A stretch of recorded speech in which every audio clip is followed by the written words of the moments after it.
Hey guys, welcome back to the channel, and in this video I'm gonna show you how to start the party when you play the Eggy party on the first day.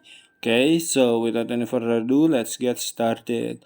First thing you need to do is you need to log in into the Eggy party, and on the menu like this you can click the start party on the top right corner.